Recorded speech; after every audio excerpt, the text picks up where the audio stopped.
like to talk about a film I saw called Samaritan. This is a superhero action film from Sylvester Stallone. It's available on Amazon Prime, or at least it is in the UK. I don't know if it's got a release anywhere else in the world. It comes in about an hour, 50 minutes long, and I quite enjoyed it. It is straight to video fare. I don't think this is something that could have had a theatrical release, but that doesn't mean it's bad. What it means is it knows exactly what it is.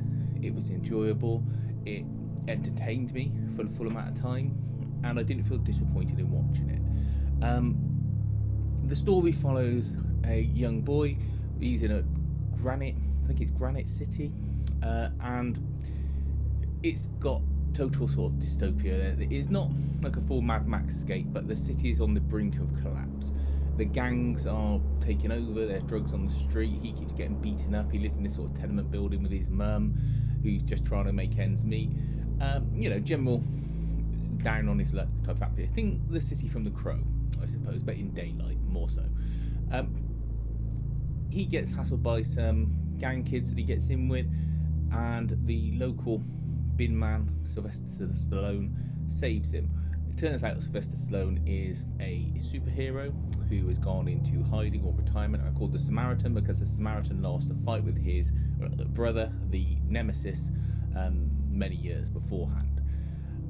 They are the only two superpowered people in this world that you'll know of, and as Sylvester Stallone says, they're just like genetic freaks.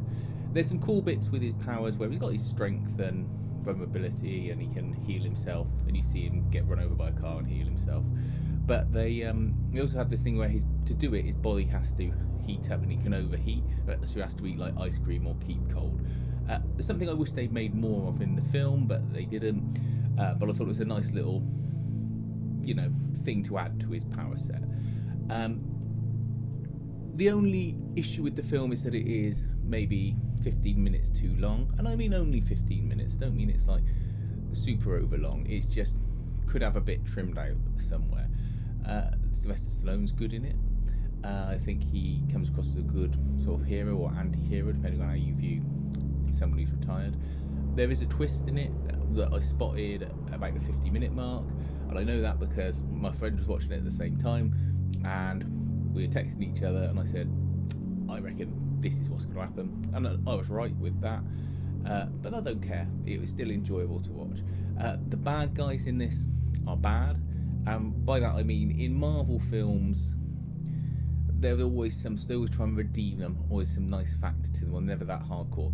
These are nasty pieces of work, and I liked it. The guy they've got to play the main bad guy is a guy who was Euron Greyjoy out of Game of Thrones, and he's been the bad guy in Overlord as well. Really good. He comes across as absolutely horrible and menacing, and I think he was really well cast, and that's what was refreshing about watching this, and probably what made it more entertaining than it should have been, is that it was the sort of antidote to Marvel films. It feels very dated in certain aspects of it, but that's fine because these Marvel films just feel so big, bright and colourful. I was actually enjoying this being a much smaller story about a guy taking on a gang and them being horrible. I mean, you wouldn't get in a Marvel film someone holding down a child's arm and breaking it with a bar. Then that's what happens in this film.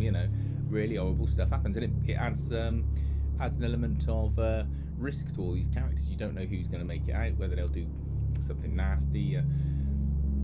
The other thing to say is that you might feel as you're watching it that they're not going to show you any sort of real action, but they save all the money for the end. Like the last act of the film is where they put all the money and all the action, and it is good violent action as well. I mean, there's people getting their necks and backs broken for reasons that will be laid out in the plot when you watch it.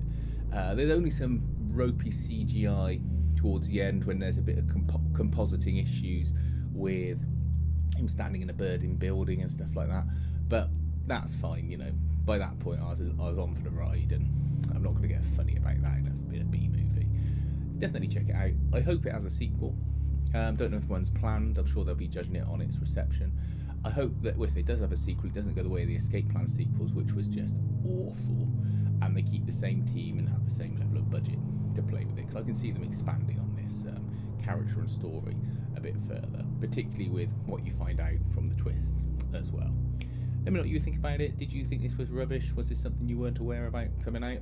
To be fair, it just appeared on Prime on the Friday morning, and I thought, oh, okay.